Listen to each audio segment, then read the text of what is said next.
palavra. Amém, irmãos? Amém, igreja? Rapaz, que bênção, hein? Ceia do mês de setembro. Chegamos a setembro, né? Rápido, tá passando cada vez mais rápido, né? Mas até aqui o Senhor tem nos guardado, até aqui o Senhor tem nos protegido, até aqui o Senhor nos trouxe e vai continuar guiando, vai continuar direcionando a mim e a você. Você crê nisso? Não tema a má notícia, tá certo? Não tema a má notícia, não tememos a má notícia. Nós não tememos aquilo que se levanta contra nós, porque quem luta por nós e conosco, com nós é fogo, né? Conosco é o Senhor. Amém? Olha, Evangelho de Lucas, vamos mudar aqui a palavra. Eu peguei uma palavra no primeiro culto, vamos. Evangelho de Lucas, estou sendo ministrado por essa palavra quando eu cheguei aqui, agora há pouco. Lucas capítulo 24, na verdade o Senhor tem ministrado no meu coração esse versículo já, né? Há algum tempo. Lucas capítulo 24 vai falar sobre a ressurreição, tá? Eu sempre tento colocar a parte, quem sabe você não conhece muito as histórias bíblicas, eu tento sempre colocar a parte do contexto do texto que nós vamos ler. Aqui, Lucas 24, Jesus já havia sido preso, Jesus já havia sido julgado, já havia sido crucificado, já tinham retirado o corpo dele da cruz, né? Um judeu do Sinédrio, com um coração muito bom para Jesus, José de Arimateia, pede permissão a Roma para sepultar o corpo de Cristo. E Jesus aqui, o corpo dele já havia sido sepultado. O que vai acontecer aqui, que está relatado aqui em Lucas, aconteceu nas primeiras horas do domingo, é o domingo da ressurreição. Por que você está trazendo isso, pastor? Porque hoje é ceia. Hoje é ceia. E na ceia, lembre, nós celebramos a morte de Jesus por nós, mas também celebramos a sua ressurreição ao terceiro dia. Celebramos a ressurreição ao terceiro dia, porque o nosso Jesus, ele não está morto, nosso Jesus está vivo. Quem diz amém? Olha, infelizmente tem pessoas ainda hoje que não atualizaram a sua fé. Tem pessoas hoje que ainda estão adorando um Cristo morto, né? Tem pessoas que adoram um Cristo morto, mas na verdade o nosso Cristo, ele está vivo, né? A cruz para a gente está vazia. O nosso Jesus não está naquela cruz com a cabeça pendente, com o rosto morto. Não, a cruz para a gente está vazia. Por isso que a gente adorou aqui, né? A manjedoura vazia, a cruz está vazia, né? E o sepulcro vazio está. A gente adorou assim, né? Porque Jesus, ele não está na cruz. Então, para a gente, nós usamos a cruz vazia, porque Jesus está à direita de Deus intercedendo por você. Jesus está à direita do Pai, intercedendo pela sua casa, intercedendo pela sua causa. Lucas capítulo 24, versículo 1. No primeiro dia da semana, bem de madrugada, elas foram ao sepulcro, levando as essências aromáticas que haviam preparado. E encontraram a pedra do sepulcro removida. Tempo, a pedra do sepulcro removida. Né? Elas entraram, mas não acharam o corpo de Jesus. Não acharam o corpo de Jesus e ficaram perplexas com isso. Então lhes apareceram 2 homens com roupas resplandecentes. Elas ficaram com medo e abaixaram os olhos para o chão. E eles disseram: por que procurais entre os mortos aquele que vive? Meu irmão, que frase é essa, meu irmão? Que frase é essa? Por que procurais entre os mortos aquele que vive? Ele não está aqui, meu irmão. Ele não está aqui.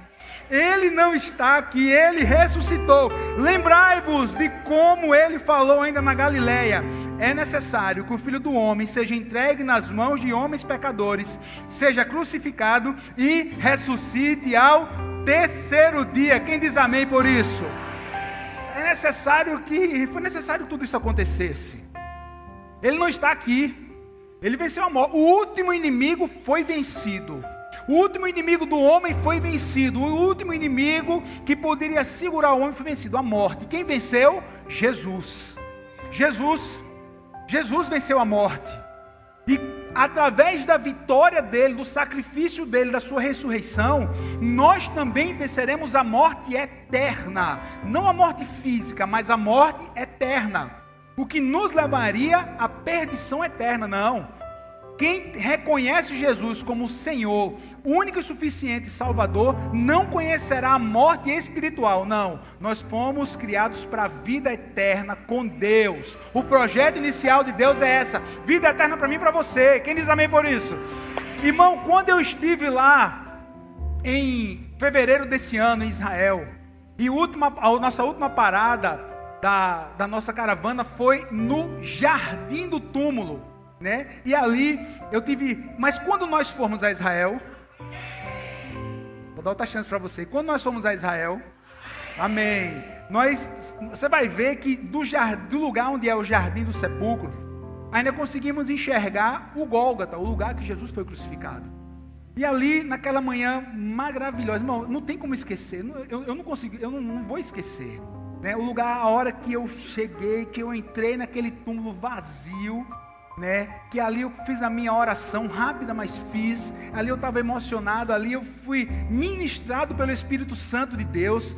E quando eu saí, gravei um vídeo rápido. Quando eu saí, eu parei um pouco, estava esperando acontecer o culto que iria ter naquele lugar. E ali eu estava lembrando disso essa semana. Eu comecei a ser ministrado pelo Espírito Santo. E eu lembrei de uma palavra. E foi trazido à minha mente que aquele lugar antes era um lugar de morte. Sim, de morte. Porque o corpo de Jesus tinha sido ali sepultado, né? Mas alguém havia vencido naquele lugar. No lugar de morte teve um que venceu. No lugar de morte teve um que venceu a morte. Naquele lugar, quem? O vencedor Jesus Cristo. O lugar que antes era de morte, através da vitória de Jesus se transformou em vida. O lugar que antes era conhecido, sim, ali era um cemitério, um lugar de sepultar os mortos. Quando Jesus chegou ali no terceiro dia, o cemitério virou jardim, meu irmão. O cemitério virou jardim, o lugar de morte virou lugar de vida. Virou lugar de vida, sabe por quê? Porque Jesus estava dizendo assim, a morte foi vencida. O que era impossível antes, eu venci. O que era impossível foi derrotado. E através da vitória de Jesus, irmão, através de Cristo Jesus, olha, muita coisa do que você pode estar enfrentando, coisas que você pode até ter ouvido que não tinha mais jeito, que não tem mais circunstância que possa ser mudada. Olha, Jesus venceu, e se Jesus venceu, a última palavra é dele. A última palavra sobre a sua casa vem do Senhor. A última palavra sobre a sua saúde vem do Senhor. A última palavra sobre aquilo que você está vivendo vem da boca de Deus. Ele é o sim e Ele é o amém. Ele é o início, Ele é o fim. Jesus, o vencedor. Aquilo que antes, quem sabe, eu estou falando para pessoas aqui que tem histórias de vida que em determinada hora, alguma pessoa diz assim, você não consegue, você não pode, não tem cura, você não tem como superar essa circunstância, mas você venceu, mas você superou. Eu falo para pessoas aqui que superaram, porque até você vencer, as pessoas achavam que não tinha como, mas você foi munido de uma força do alto, você buscou essa força, você fez a sua parte, Deus te abençoou e você venceu. Eu prego aqui para pessoas que venceram, eu prego aqui pessoas que mudaram circunstância da vida. Você sabe que não foi você, velho, você sabe que não foi você, não tinha como ser você, não tinha como ser na sua força, mas você foi revestido com a força do alto e você o quê? E você venceu. O anjo disse assim, por que vocês buscam entre os mortos aquele que vive?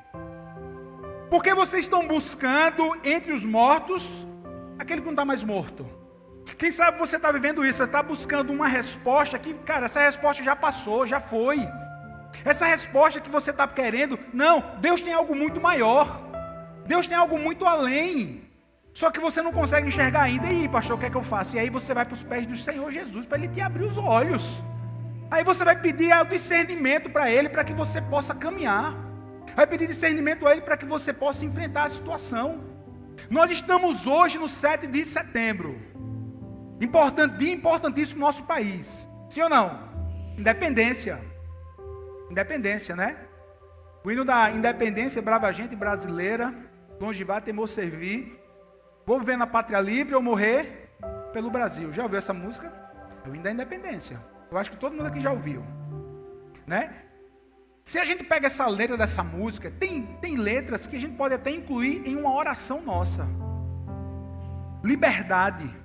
A vitória de Jesus na cruz nos concedeu liberdade. Jesus veio para nos dar liberdade. Entenda, o homem sem Deus, ele não é livre, ele é cativo. O homem sem Deus, ele não está livre. Por que, pastor, não está livre? Mas eu faço o que eu quero, não. Quem diz assim, eu faço o que eu quero, na hora que eu quiser e do jeito que eu quiser, é porque está preso. Preso às vontades da alma. Eu não faço o que eu... Cara, eu quero fazer aquilo que Deus tem para mim. Eu quero tomar as decisões que sejam decisões de Deus. E mais uma vez eu vou ministrar sobre a sua vida, igreja. Olha, em nome de Jesus, que nessa semana não caminhe por qualquer caminho, caminhe pelo caminho do Senhor. Que Deus, olha, veja só, que não seja qualquer porta que se abra para você nessa semana. Que sejam as portas de Deus, as portas certas para você, né? As portas certas. Não, que o Senhor coloque conexões na minha vida, na sua vida, conexões dEle. Conexões dEle do alto, né? Jesus, Ele venceu. Ele veio para nos dar vida. Olha, Gálatas, capítulo 5. Gálatas capítulo 5, versículo 1. Olha o que Paulo escreve em Gálatas. Para a liberdade foi que Cristo nos libertou. Portanto, permanecei firmes e não vos sujeiteis novamente a um jugo de escravidão. Jesus veio para isso, veio para libertar. O evangelho de Jesus liberta. Liberta o homem, liberta a nossa mente. Querido, veja bem, entregar a vida para Cristo Jesus, às vezes eu falo isso, né? É a gente dar um up na nossa vida, dar um shift, dar uma subida, a gente eleva o nosso nível. E o nosso nível de quê, pastor? É um nível do que você está falando? Estou falando do nível de entendimento das coisas. Porque quando Jesus entra na nossa vida e nos liberta, aquilo que antes poderia até satisfazer, não a alma, satisfazia o corpo. Não a alma, satisfazia o corpo. Mas hoje com Jesus, não é o meu corpo que é apenas satisfeito, não é? É a minha alma, o meu corpo e o meu espírito. Por quê? Porque Ele nos libertou. Porque tantas pessoas hoje vivem aprisionadas pelo jugo do pecado. Quantas pessoas hoje vivem aprisionadas pelo medo? Eu posso estar pregando para a gente aqui que tem medo. Do medo mais comum, é o medo mais, vou dizer assim, numa escala, né? Para a pessoa não é. Mas para quem já venceu, por exemplo, medo do escuro. Para uma pessoa, posso estar pregando aqui para a gente que tem medo do escuro. Não é criança, adulto. Eu posso estar pregando aqui para pessoas que têm medo de dirigir. Tem a carteira, tem o carro, mas não dirige.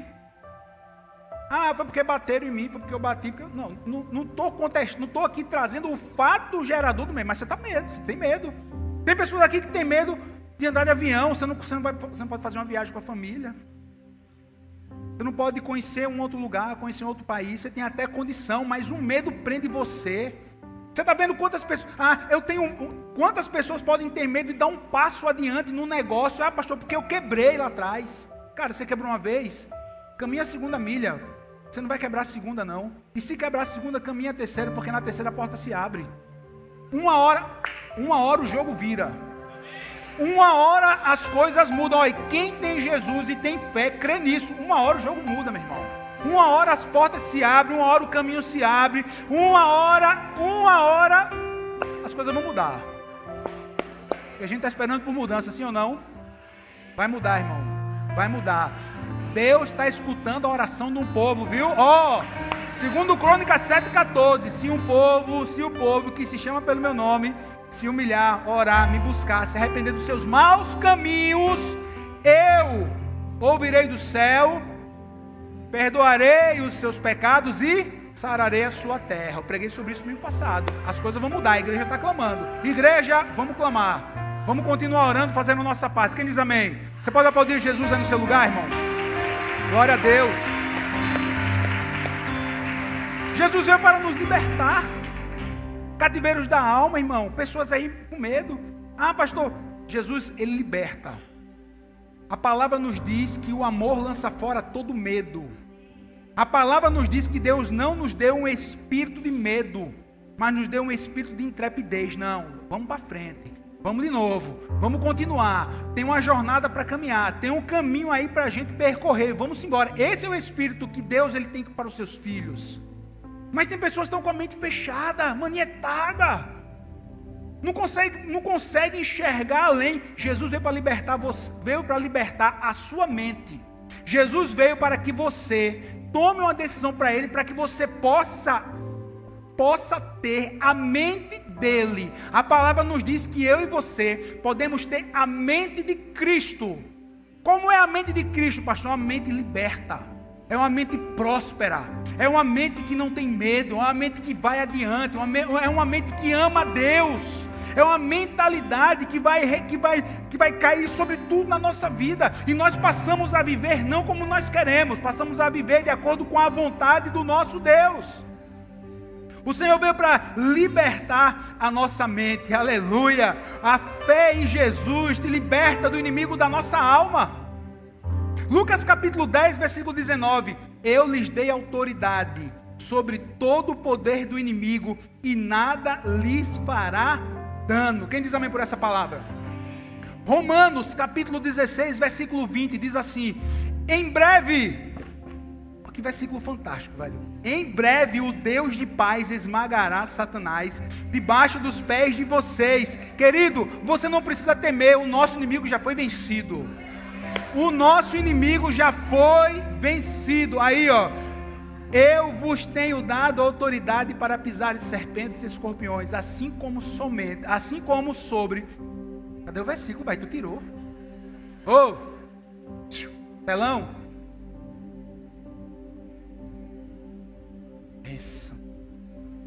Romanos 16, 20. Em breve o Deus de paz esmagará Satanás debaixo dos pés de vocês. Foi o que teve? Teve problema aí? Foi? Volta aí, ó. E sem demora o Deus de paz esmagará Satanás debaixo dos vossos pés. A graça do vosso Senhor Jesus seja convosco. A graça do nosso Senhor Jesus seja com vocês. Libertar a nossa mente, libertar a nossa alma. Jesus nos liberta do inimigo da nossa mente. Apocalipse capítulo 1, versículo 17 e 18. Então ele colocou sua mão direita sobre mim e disse: não tenha medo, eu sou o primeiro e o último, eu sou aquele que vive. Quem diz amém por isso? Olha aí, Jesus está dizendo assim: eu sou o primeiro e o último, eu sou aquele que vive. Você não precisa ter medo. Confie em mim. Confie em mim, confie na minha palavra. Eu gosto, irmão, de viver o que diz Lamentações capítulo 3, versículo 21. Eu quero trazer à memória aquilo que me dá esperança. Quem crê nessa palavra? Eu gosto de lembrar aquilo que Deus já fez por mim. Se você olhar para trás, você tem tantos motivos para dar glória a Deus, sim ou não? Quantos livramentos você já teve? Quem aqui esse ano já teve livramento de morte? Você teve. Tivemos. Quem aqui esse ano já teve livramento de tomar uma decisão errada? Achava que era a decisão certa, quando vimos mais para frente, tinha tomado uma decisão totalmente errada. Aí tem pessoas com mãos levantadas.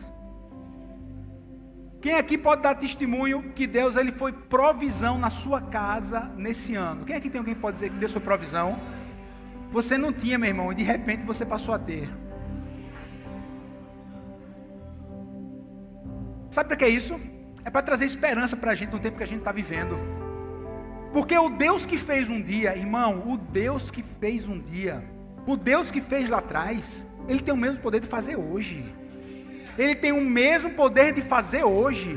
Nós estamos aqui na ceia do Senhor, agradecendo pela morte dele e comemorando a ressurreição dele. O pão é a morte, o vinho é a ressurreição, o sangue o cálice da nova aliança. Querido, entenda bem, a morte de Jesus redime o seu passado e o seu presente. Ei, a morte de Jesus redime o seu passado e o seu presente. E o sangue de Jesus prepara um futuro especial para você. A morte, passado, irmão, foi redimido. Meu presente redimido. E o futuro, meu irmão, meu futuro será glorioso com o Senhor. O seu futuro será bênção.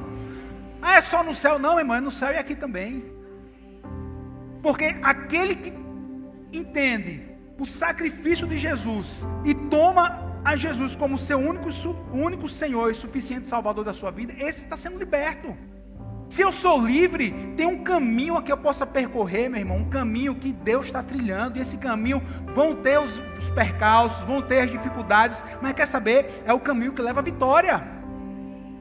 E o Senhor quer libertar, olha, o Senhor quer libertar a nossa mente, o Senhor quer libertar a nossa alma. Sabe o que aprisiona a alma das pessoas? Sabe o que traz peso? Religião, meu irmão. Religião traz peso. Não, ó, ainda hoje, tem gente que confunde Jesus com religião.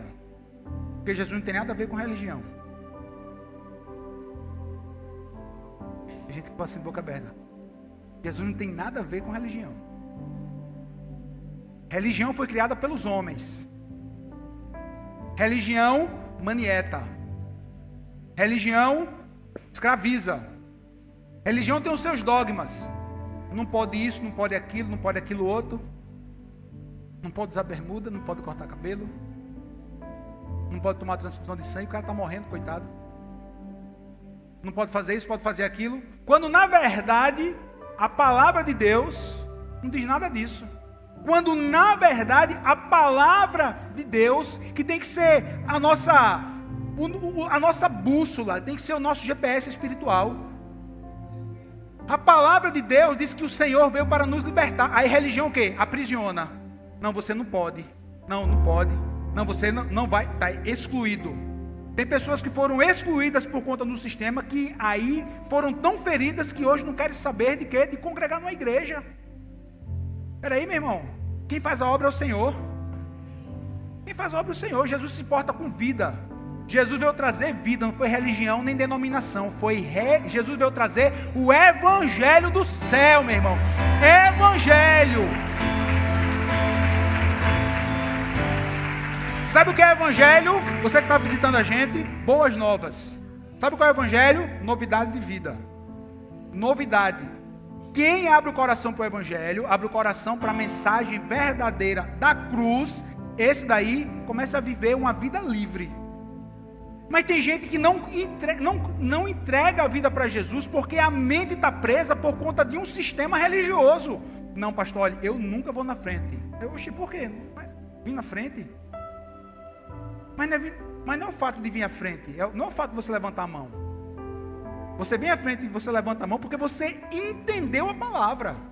E no seu coração você diz assim, rapaz, eu preciso desse Jesus. Eu preciso tomar uma decisão, ele tem que ser o único e suficiente Salvador da minha vida. Aí eu entendo isso. Mas tem pessoas que dizem assim, eu não vou tomar a decisão, sabe por quê? Porque eu fiz uma promessa para o meu bisavô que jamais eu iria sair da religião que ele era. Mas não estou falando de religião. Eu estou falando de uma entrega real.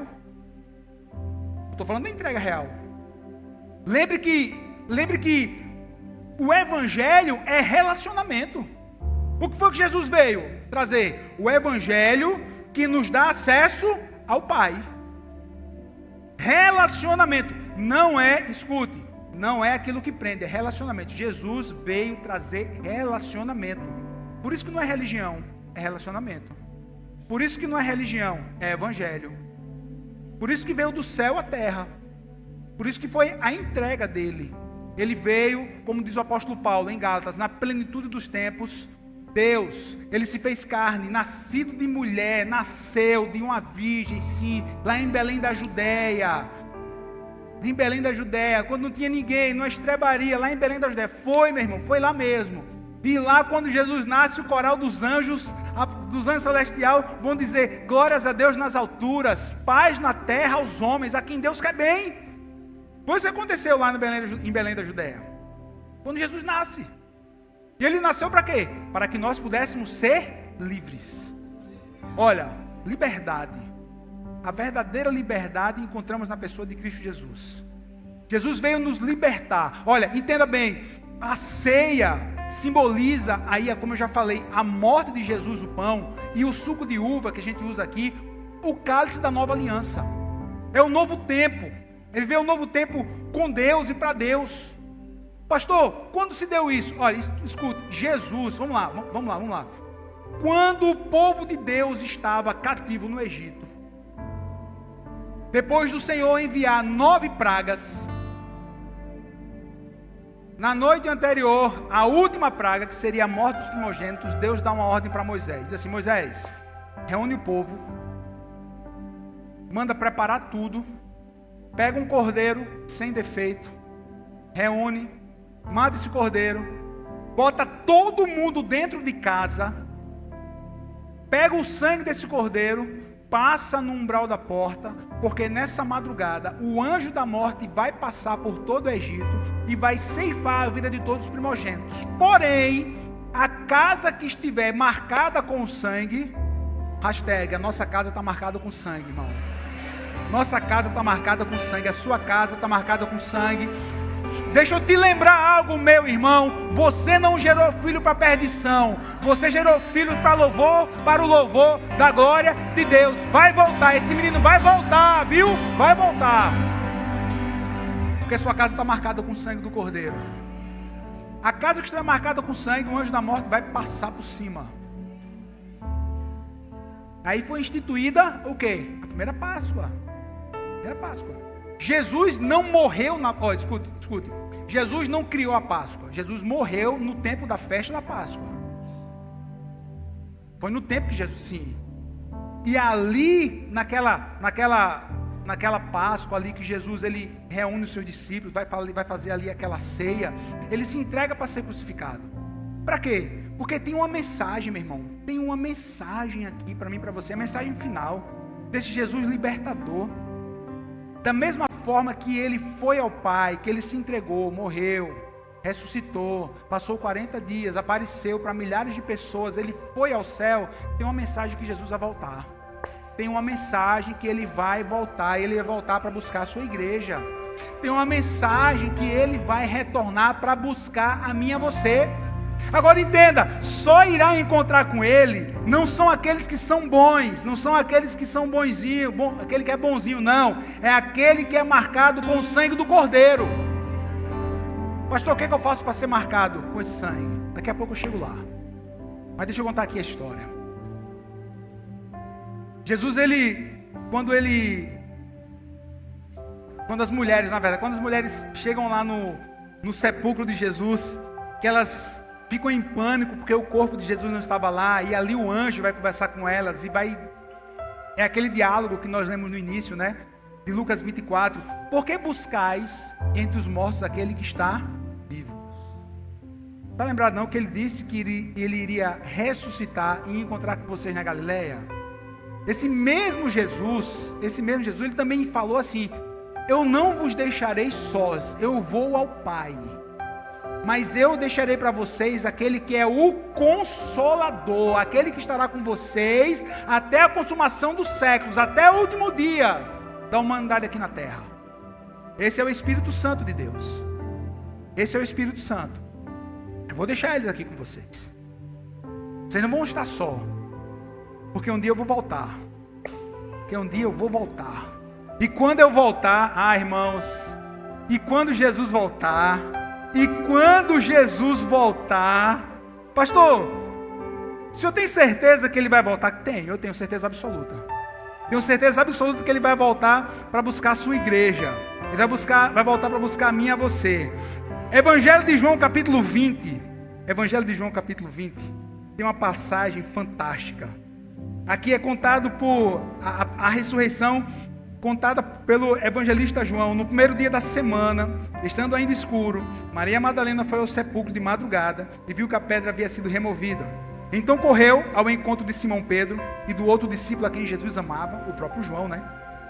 E lhe disse: tiraram do sepulcro o Senhor e não sabemos onde o puseram. Então Pedro e o outro discípulo saíram e foram ao sepulcro. E os dois corriam juntos, mas o outro discípulo correu mais depressa do que Pedro e chegou primeiro. Abaixando-se, viu os panos de linho deixados ali, mas não entrou. Chegando Simão Pedro, que o seguia, entrou no sepulcro, viu os panos de linho deixados ali. Viu também que o lenço que fora colocado sobre a cabeça de Jesus não estava com os panos, mas dobrado em um lugar à parte. Então o outro discípulo, que chegara primeiro ao sepulcro, também entrou, viu e creu. porque ainda não entendiam a Escritura, segundo a qual era necessário que ele ressuscitasse dentre os mortos. Então os discípulos voltaram para casa. Lembra daquela palavra que eu preguei aqui? Que Pedro entrou no sepulcro, ele viu e voltou como? Maravilhado. João ficou de fora, depois, voltou crendo, e Maria Madalena voltou anunciando. Lembra dessa palavra? Como eles chegaram, tiveram visões diferentes, mas voltaram cada um de um jeito, Lembra dessa palavra? Mas tem um detalhe aqui nesse texto que fala muito para mim e para você, irmãos. Um detalhe muito forte. Um detalhe que João colocou, que os panos ali, o pano que cercava, que estava ali cobrindo o corpo de Jesus, um pano que estava na cabeça, ficava na cabeça de Jesus. Porque quando o Espírito Santo de Deus, que habita em mim e em você, ressuscitou Jesus, o Espírito de Deus que habita em você foi o mesmo Espírito que ressuscitou a Jesus. A Bíblia diz isso. O Espírito Santo habita em quem o reconhece como Senhor, único e suficiente Salvador. O mesmo Espírito que ressuscitou a Jesus. Fantástico aqui, irmãos. E ali os panos estavam em cima naquele lugar onde o corpo de Jesus estava. Mas tinha um detalhe. O detalhe era que o lenço que estava sobre a cabeça de Jesus, ele ressuscitou, pegou aquele lencinho e sabe o que ele fez? Ele deixou bem arrumadinho, bem dobrado assim, colocou assim em cima. Não sei se você conhece um pouco da cultura judaica, mas naquele tempo, quando o chefe de família estava fazendo uma refeição, que ele estava ali comendo, se ele pegasse o pano, o lenço, o guardanapo de pano para a gente hoje, um pedaço de pano para limpar as mãos, se ele pegasse, limpasse a sua boca, limpasse suas mãos, deixasse o pano de qualquer jeito, os empregados poderiam voltar e retirar tudo da mesa, porque ele não voltaria para terminar a refeição, ele acabou de comer. Mas se o paninho tivesse assim, dobrado no lugar, levantou, tinha uma mensagem. Sabe qual era a mensagem? O dono da casa, o dono da mesa, ele vai voltar. Jesus, ele ressuscita, dobra o pano, bota em cima e diz assim: filhos, eu vou voltar. Pode esperar que eu vou voltar. Pode esperar que eu vou voltar. A mensagem foi essa. João relatou, o evangelista relatou. O pano estava dobrado à parte. Ei, ele voltará. Porque quando ele foi à cruz, lembre, colocaram nele uma coroa de espinho, sim ou não? Os soldados romanos zombando ele, colocaram uma coroa de espinho. Colocaram uma placa pendurada no pescoço, dizendo o quê? Rei dos judeus. Lembra dessa placa? Lembra? E escute, quando Jesus ele foi ali para aquele martírio dos romanos, as vestes de Jesus foram rasgadas. Ele vai com as suas vergonhas de fora. Ele não tinha roupinha não. Não tinha não. E o corpo dele era uma chaga só e foi crucificado. Mas a mensagem foi dita: eu o quê? Eu vou voltar. E quando ele voltar, sabe como é que ele volta? Sabe como é que ele volta? Ele não volta com a coroa de espinhos, ele volta com a coroa do Rei dos Reis, do Senhor dos Senhores. Sabe como é que ele volta? Ele não volta sem veste, não, ele vai voltar com as suas vestes alvas, brancas, mais brancas do que a neve. Ele não vai voltar com plaquinha de zombaria dizendo assim: Rei dos Reis, Senhor dos Senhores. Não, não, não, não. Ele vai voltar e vai estar escrito na sua coxa: Rei dos Reis, Senhor dos Senhores. Pode celebrar, igreja. Fica de pé. Pode celebrar o vencedor, aquele que veio para te libertar, aquele que veio para te libertar.